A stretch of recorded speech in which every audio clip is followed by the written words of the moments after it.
سلام. از وقتی که من دفعه پیش همینجا نشسته بودم 1 ماه گذشته. اون موقع زمینای برنج سبز بود، الان بعد نشونتون میدم. برنجا رسیدن، نیمه مرداد ماهه و 1 هفته دیگه برنجا رو درو میکنن. خیلی چیزا عوض شده. یکیش این که مادر بزرگ عزیزم دیروز صبح این دنیا رو ترک کرد و همونطور که خودش دوست داشت رفت پیش حاج حسن، رفت پیش پدر بزرگم و چون 38 سال پیش بابا بزرگ فوت کرده بود، ما اجازه اینو داشتیم که طبق خواسته مامان بزرگ بدنش رو دقیقاً تو قبری بگذاریم که پدر بزرگ خوابیده بود. حالا همدیگر بغل کردن. خب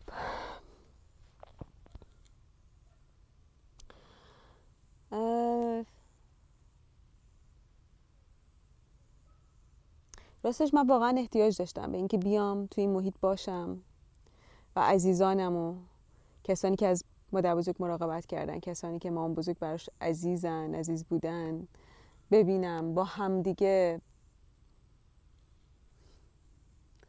غم نبودنش رو با هم دیگه تجربه کنیم، حتی این فضا رو ببینم.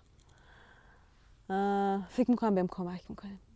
چند روز پیش میخواستم یه کتابی رو بخونم که اسم کتابه هست ما ایوب نبودیم، چون ما خیلی درگیر مراقبت از مامان بزرگ بودیم و حال چالش ها پیدا کردن پرستار، کسی که تخصصی نگهداری کنه و به هر حال اصلا پروسه این اتفاق.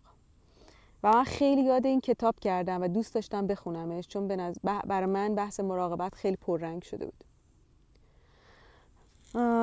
کتابه رو با خودم آوردمش. عجیبه، وسط غم‌های بسیار یادم بوده که کتاب ما ایوب نبودیم و با خودم بیارمش و دوست دارم بخونمش، به خاطر اینکه فکر می‌کنم خیلی همون درگیر مراقبتیم. ببخشید ریتم حرف زدنم کنده.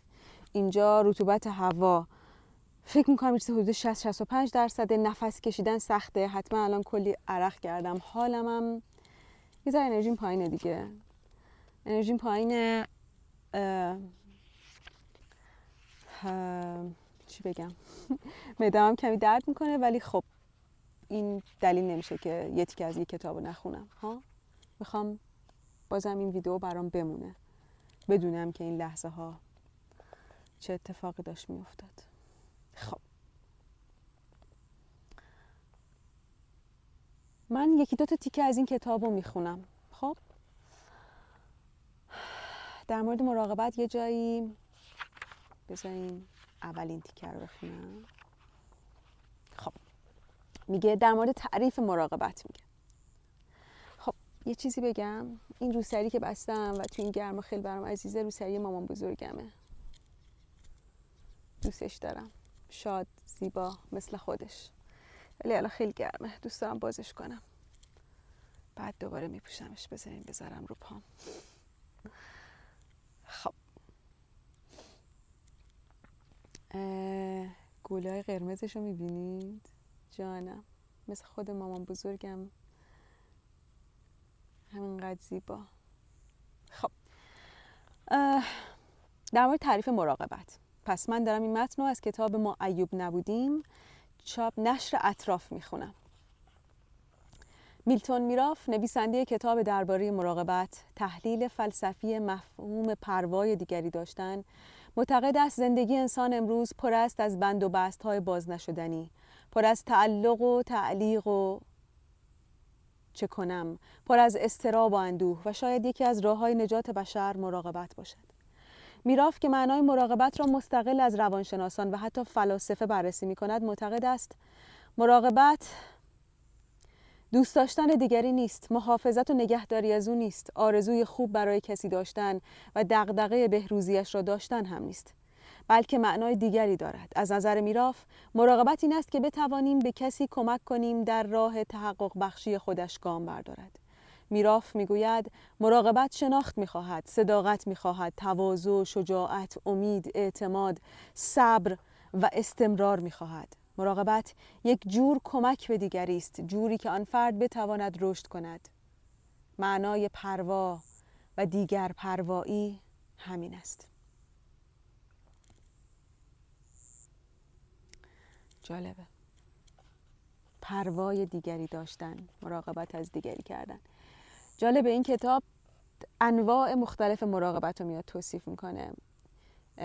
مراقبت مامانی که بچهش نارس به دنیا میاد و برای همیشه قراره که معلولیت رو تجربه کنه و تا 10 سالگی داره از بچهش جور دیگه مراقبت میکنه. مراقبت فرزندی از مادرش که بیماری لاعلاجی گرفته و تا سالها 10-15 سال نیاز به مراقبت همه خانواده داره و فرزند خیلی درگیرش میشه. مراقبت‌های مختلف و قشنگترین مراقبتی که من تو این کتاب خوندم مراقبت از درخت‌های بلوطه که یه جوان لرستانی نوشته. میگه میراث ما مراقبت از این درخت هاست و داره از این میراثش حرف میزنه، از این تجربه درخشانش حرف میزنه. اون تیکه خیلی به من چسبید. یه جایی راستشو بخواین تو این کتاب یاد چیز افتادم، یاد این که ما خودمون هم مراقب خودمون باید باشیم، مراقب من درونیمون، مراقب منهای درونیمون و اینکه بتونیم به کل یک پارچه متعادلی که برای خودمون خوشاینده بتونیم از همه این منهامون داشته باشیم، مراقب جسممون باشیم. بذارین یه تیکه دیگه از این کتاب بخونم، یه تیکه که فکر میکنم به فرهنگ ما خیلی ربط داره و ما در حق آدم‌هایی که مراقب دیگرانن این کار رو باهاشون میکنیم که به نظرم کار ناخوشایندیه. وسط نوشته یه دفعه میگه که مردم دوست دارند کسانی را پیدا کنند که بشود نقش‌های مقدس را به آنها داد. دوست دارند کس دیگری را بگذارند در تاقچه الگو و تمثال و بعد به قلعه‌های دور دست نیافتنیشان تبعید کنند. خیالشان راحت می شود که یکی دیگر رنج نقش‌های متعالی و مقدس را به عهده گرفته و حالا خودشان می توانند بی‌واهمه این پایین بمانند و آدمی معمولی با ضعف‌ها و لغزش‌های معمولی باشند. سر نقش مراقبت همین بلا را میآورند. تمثال و شمایلی از مراقبت میسازند که جایی برای بدجنسی‌های ساده بشری، فرار، خشم وجود ندارد. مراقب میماند و عذاب وجدان دائمی، چون بقیه خواستند او کامل باشد، چون تصویر آرمانی از او ساختند که سهلنگاری و خطا در آن جای ندارد. مراقب حتی مجاز نیست از جایگاه سلطان غم نزول کند. رنگ باختن هویت مستقل مراقب فقط یکی از پیچیدگی‌های ماجراست، شبیه هر وضعیت دیگری که به انسان و روحیاتش مربوط می شود. مراقبت هم 1000 روی تاریک و روشن دارد و این کتاب قرار است در این باره صحبت کند. بله، ما با مراقبه همین کارو میکنیم. من نمونه‌های خیلی واضحی دارم از دوستانم، اطرافیانم، عزیزانم که ما به اونها نقش مراقب رو میدیم و بعد بی خیال میشینیم و خاله فاطمه قشنگم، تو خیلی مراقب مامان بزرگ بودی و واقعا فکر میکنم جامعه، اجتماع، نگاه ها یه جایی به تو اینو میداد که تو اون مراقب کاملی، به تو مراقب کامل بودی. میخوام در مورد همه آدمایی که حامد که داری از بابا مامانت مراقبت میکنی، خیلی آدما،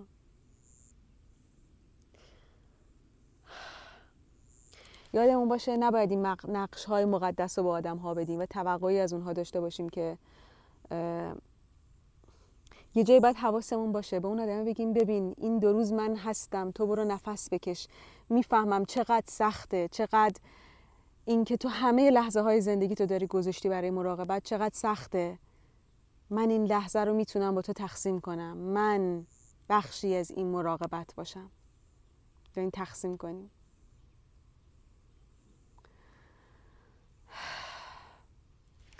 خب در مورد این کتاب راستش بخوای نمیتونم بگم کتاب فوق‌العاده‌ایه. شاید واقعا کسانی که این رنج رو تحمل کردن میتونه کتاب جذابی باشه. به نظرم روایتیه که اگر شاید پادکست بود جذاب‌تر بود. این آدما میومدن و حرف میزدن در مورد تجربه‌هاشون. اما تجربه‌های صادقانه‌ایه، همین که این آدم‌ها این رنجشون و تجربه‌شون رو نوشتن. خیلی تجربه درخشانیه. من واقعا بی‌طاقت شدم. نمیتونم بیشتر از این ادامه بدم و واقعا چون می‌خواستم تنها باشم در این گفتگو، بازم دوربینو گذاشتم، تکیه دادم به خوشه های برنجی که حالا کاملا رسیدن و سرخم کردن و منتظرن چیده شن. و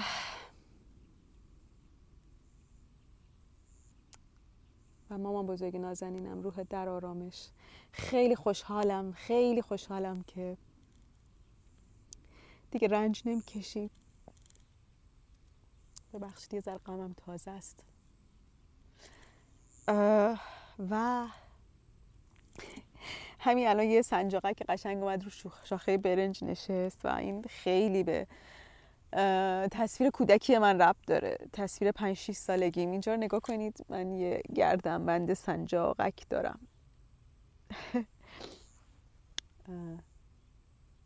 همین الانم پرواز کرد رفت. مامان بزرگ معصومه قشنگم، دوستت دارم. خوشحالم که پیش حاج حسن رفتی.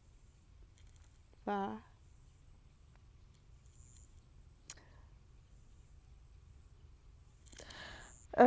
خب اوکی، خداحافظی میکنم. دوستتون دارم. خوب باشین و خداحافظ.